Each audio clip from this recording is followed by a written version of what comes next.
Are you ready? Let's get ready to. Are you ready? Rumble!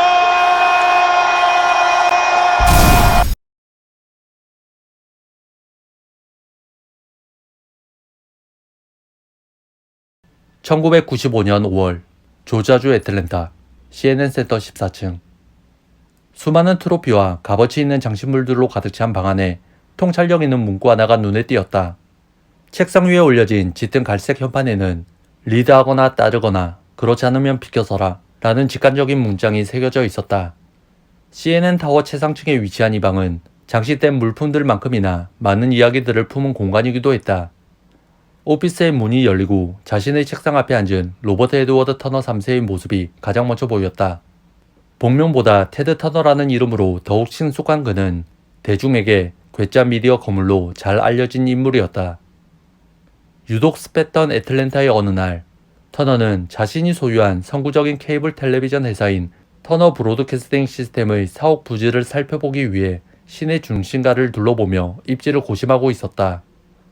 방송국뿐만 아니라 뉴라인 시네마와 CNN, 그리고 메이저리그 구단인 애틀랜타 브레이브스 등을 소유한 터너의 미디어 제국 앞에 즉각적인 위험 요인은 없는 것처럼 보였다.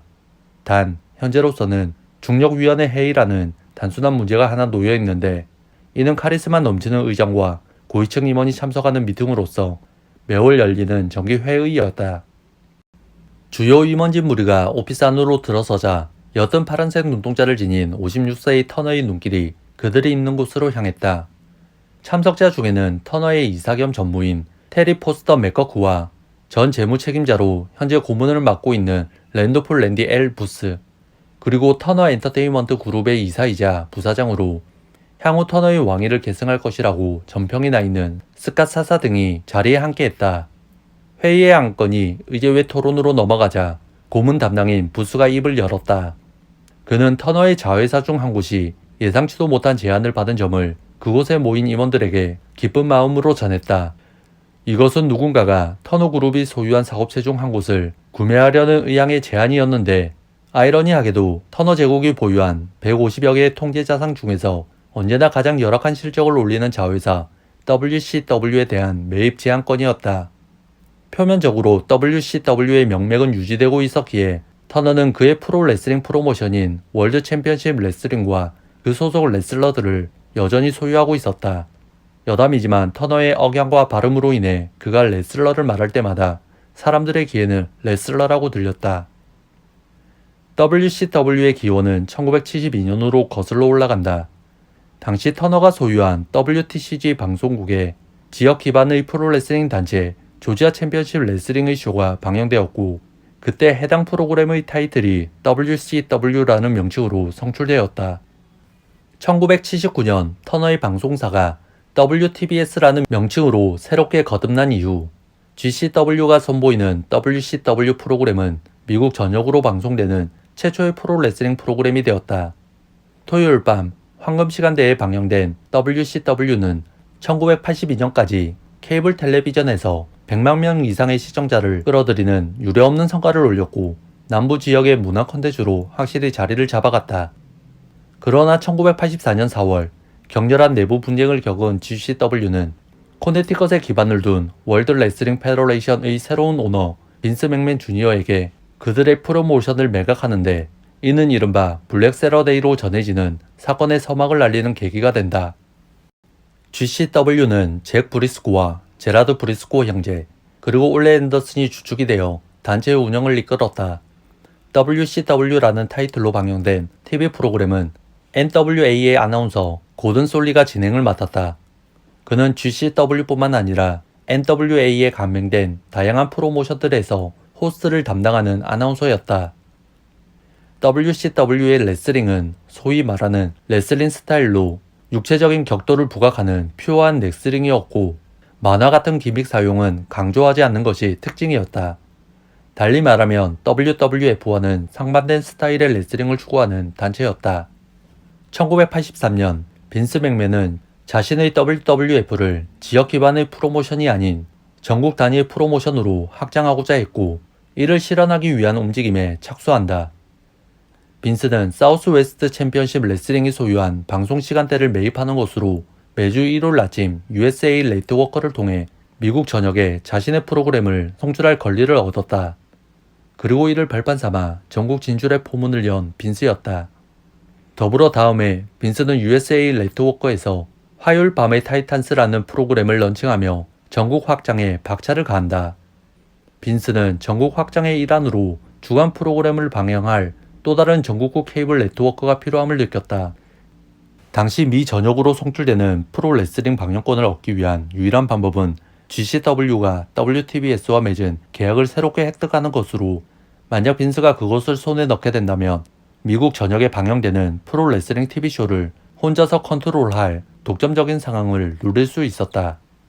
그에 따라 빈스는 터너에게 토요일 밤의 GCW 방영 시간대를 구매하고 싶다며 접촉을 시도하지만 터너는 이를 이런 지하에 거절하고 만다.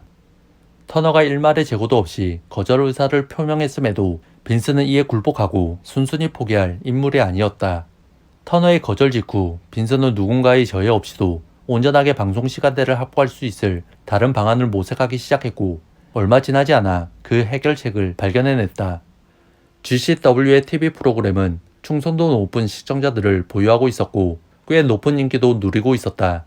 반면 그 이면에는 단체 운영에 관한 내용을 겪고 있었는데, 문제의 근원은 올레 앤더슨으로 그는 단체의 부킹과 운영 측면에서 동료 오너들을 소외시키기 시작했다.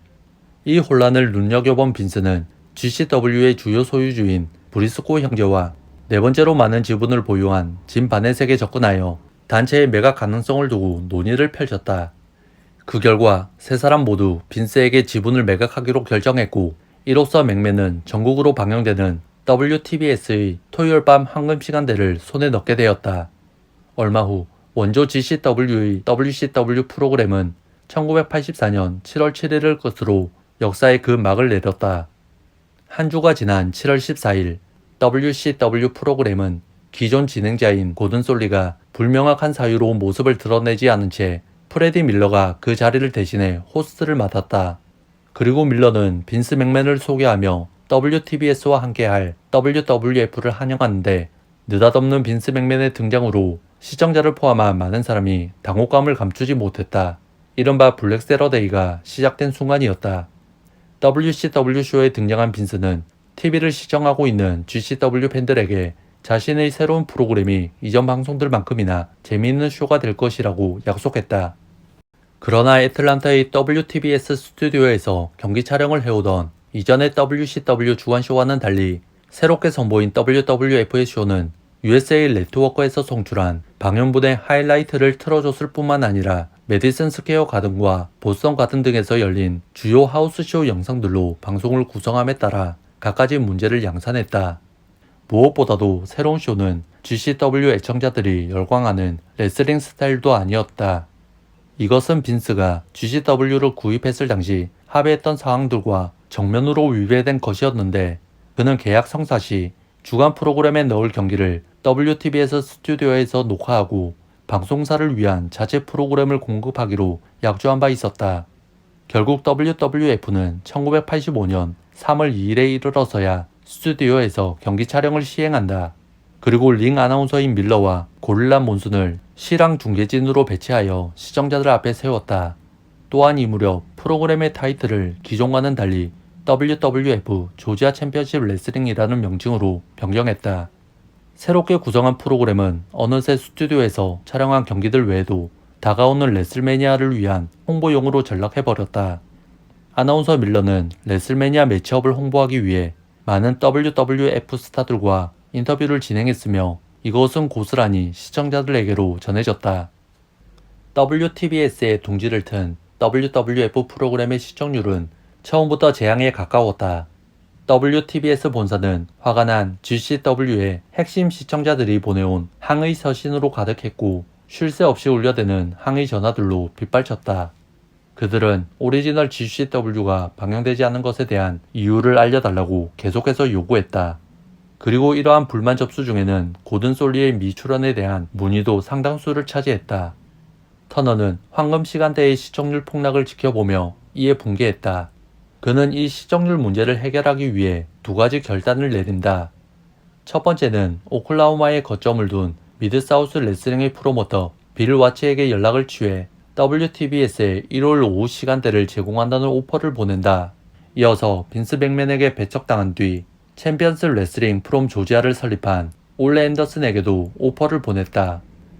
앤더슨의 새로운 단체는 NWA로부터 GCW를 승리한 단체로 인정받아 가맹단체라는 위상을 지녔는데, 터너는 토요일 아침 시간대 제공과 고든 솔리를 아나운서로 내세우겠다는 제의로 협상에 들어섰다. 사실상 터너의 이 두 결정은 자사의 방송 시간대를 손에 넣은 WWF의 빈스 맥맨을 견제하기 위한 특단의 조치였던 셈이다. GCW를 매입하기 전 빈스는 해당 단체를 구매하여 WTBS 시간대를 확보한다면 WWF가 방송사의 독점 레슬링 회사가 될 것으로 생각했었다. 그러나 터너가 앞서 언급한 두 가지 결단을 추진하자 그는 만족스럽지 못했고, 더욱이 미드사우스 레슬링과 챔피언십 레슬링 프롬 조지아 모두 시청률에서 WWF보다 높은 기록을 올려 외부적으로도 압박을 느끼기 시작한다. 빈스는 이러한 영향에 따른 금전적인 손실로 인해 3월 말에 이르러 NWA 회장이자 짐 크로켓 프로모션의 소유주인 짐 크로켓 주니어에게 WTBS 방송 시간대와 WCW 프로그램명을 포함한 GCW에 대한 권리 일체를 매각한다. 이 거래가 성사된 후 짐 크로켓 프로모션은 미국에서 두 번째로 규모가 큰 프로레슬링 단체로 도약하지만 WWF를 상대로 수년간의 경쟁에서 실패를 맛보며 큰 데미지를 입었다. 이후 빈스로부터 취득한 GCW에 관한 모든 권리를 자금 확보를 위해 터너의 TBS에 판매하고 만다. 터너는 성장 중인 자신의 미디어 제국에 있어 인기 있고 가급적 적은 예산으로 감당할 수 있는 엔터테인먼트 컨텐츠가 필요했다. 그에 따라 프로레슬링 회사를 인수하는 것은 전략적으로도 충분히 나쁘지 않은 움직임이라고 판단했다. 더욱이 터너는 과거 아버지의 옥의 광고판 사업에서 일했을 무렵 사업적으로 터득한 하나의 원칙이 있었다. 그것은 바로 지속해서 자산을 확보하는 것이었는데, 프로레슬링 회사를 매입하는 건 역시 큰 틀에서 이 원칙을 벗어난 결정이 아니었다. 게다가 그의 보좌관들은 미리 결정된 경기 결과로 수반하는 드라마 형식의 스토리라인과 대중적인 볼거리, 그리고 매력적인 캐릭터들에 터너가 흥미를 느꼈을 것으로 생각했다.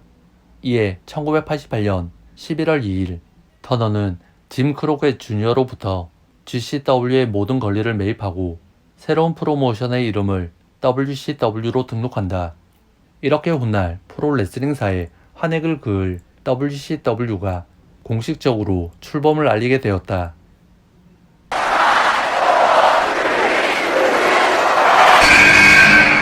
(1985년) 사상적 레슬매니아가 열린 무렵 빈스는 짐 크로켓 주니어에게 GCW에 관한 권리 일체를 $100만 받고서 매각한다.